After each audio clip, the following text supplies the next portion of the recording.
So you work in an organization and you are looking after the rights of people that have converted to Islam, basically. Because you said, you were alluding to there had been some troubles in the past. What were they, what was those, if you can speak about that, what was those problems and how can you fix it? Okay, how I'm gonna fix it, this is, the new ideas I'm adding to this organization is not to wait until someone convert to Islam and have problems and try to solve the problems. What we have to do as a Muslims, we have to go to the Christian people, right? And telling them, take a look what your book or the book you follow, what it says, and take a look what is the Quran says.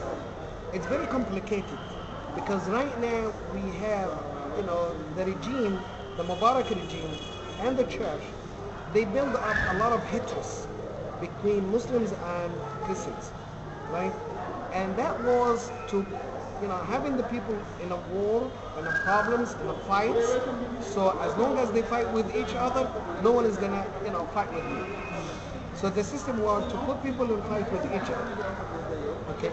Now I'm coming to Samuel, to you. Right? Forget about all the problems. What is the problems? I don't have the right to kill you, to force you, to torture you, to make you Muslims, right? And the idea is, I'm always saying that to the Christians. If you gotta choose to make a choice between two situations. One is, someone hates you, but he always giving you all of your rights. And someone loves you, but he never gave you rights. Which one you take? First one or the second? Complicated. Yeah. Okay? Yes. Let's have, I hate you, I don't like you. Yeah. Right? Yeah.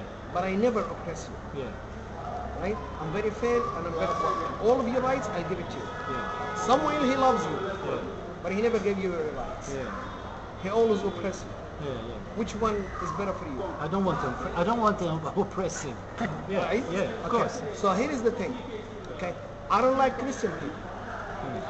But hatred and love is something, and treatment is something else. Yeah. When you go to the doctor, he asks you, what is your problems, what is your pain, and he cares about you and he's trying to cure you. That doesn't mean he has to love you or to hate you. This has nothing to do with love and hatred. Yeah. Right? So I don't like non-Muslims. Why? Because they don't love Allah. They don't accept Allah. But I have to care about them. And I have to worry about them. And I have to help them. And I have to treat them very well. Because this is the orders of Allah. To be good with them. Right? As long as they are good, they have to take all of the rights. I cannot oppress them. I cannot offend them. I have to be very fair with them. Right? Hatred and love is something else. The Khalifa Umar ibn Abdul Khattab, okay, the man who killed his brother, killed the brother of Umar ibn Khattab, came to the Khalifa. He was the leader, the king of the country, or the king of the Muslim empire. And Umar ibn Khattab said to the man, I hate you. He killed his brother before. He said, I hate you. And he said, does your hatred prevent my rights? He said, no. Oh, I swear Allah, all of your rights you're going to take it. He said, okay, let woman cry for love and hatred. I don't care you love me or you don't love me. As long as you're giving me my rights. Okay? So what we, my action with the non-Muslims is, I care about them. In their belief, they are going to hellfire. They're not going to paradise. How do I know that? From my book. Right? It might be wrong, it might be right. Come and take a look. And let me show you your book. When you go to the Bible, the message of Paul to Galatis, right? The Messiah, he saved us from the curse of the Constitution by becoming a cursed one. Because it's been written, whoever been crucified is a cursed one.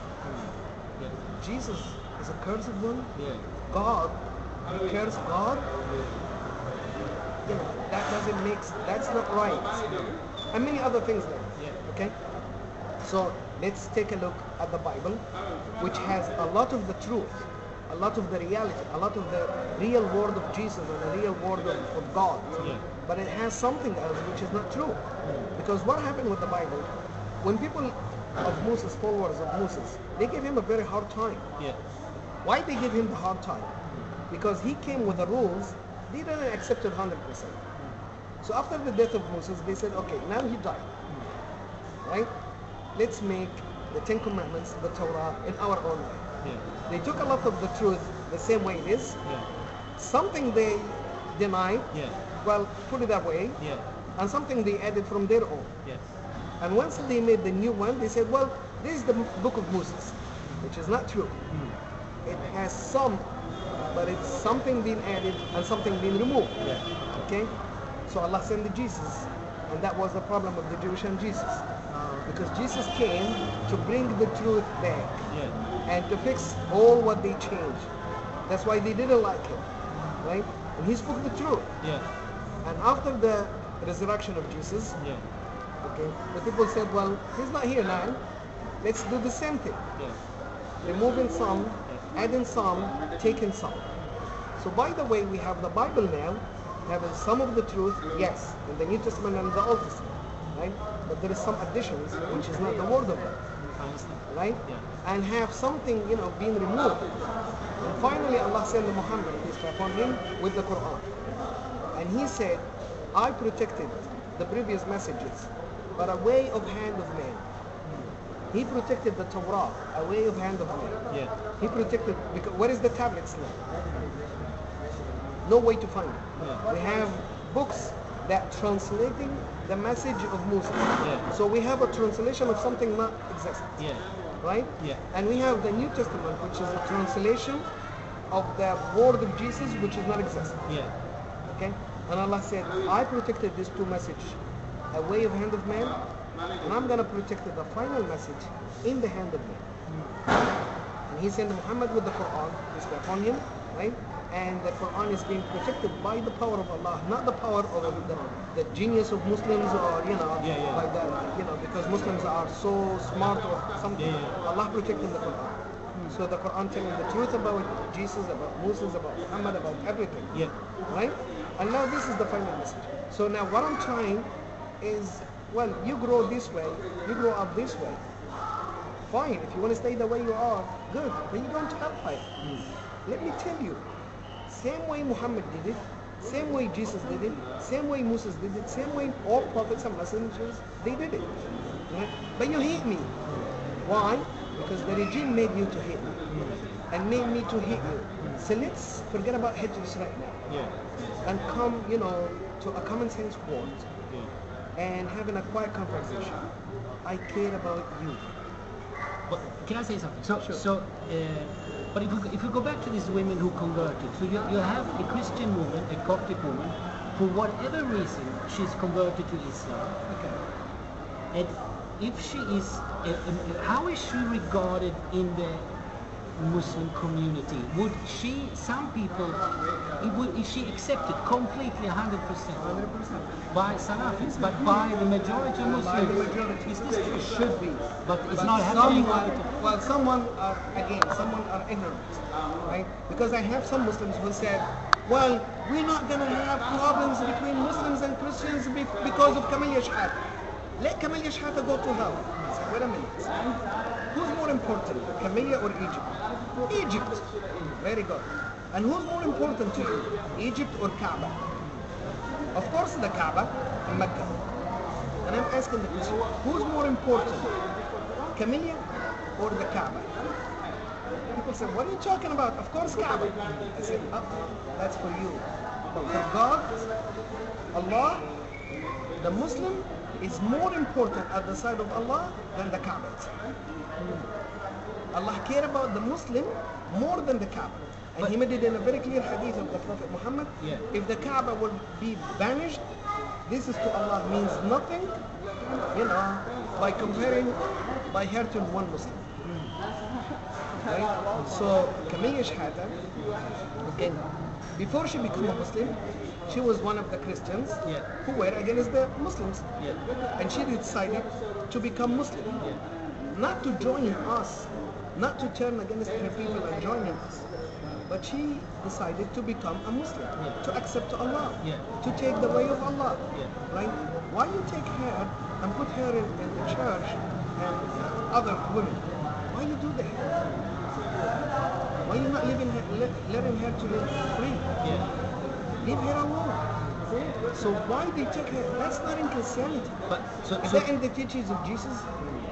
Did Jesus said, take the woman or the man who leaves Christianity and go to, Islam, put them in jail, torture them, kill them, do that? He never said that. But what happened then with her? With who? With Camille? What happened? With Camellia? Yeah. Ask someone. What happened? I don't know. The church took her and she's been disappeared. And that's against the human rights. Yeah. Whether, is a Muslim or Christian or whatever. So where is she? Why? Yeah. Why you hiding the woman? Yeah. Why you holding the woman? And it's not her husband. And still her husband has no rights to take her and put her at house, not in Islam, not in any religion, to take the woman and hold her or prison her in any place. Right? So why the church prisoning this woman or another woman in a church? Why they do that? Yeah. You know what I mean? This is not in the Bible to do that. It's not in Christianity to punish people by that. Right?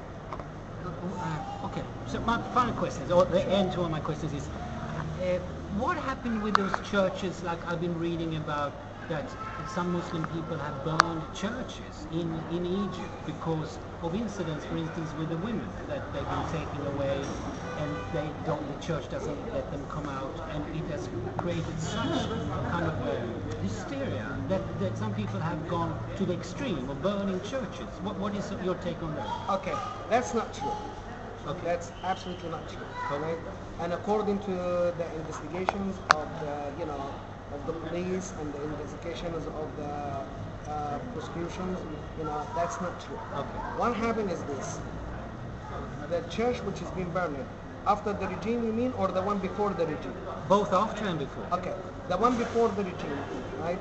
It's been bombed, and I swear, one of the Egyptians who was a Muslim and he converted to Christianity in America.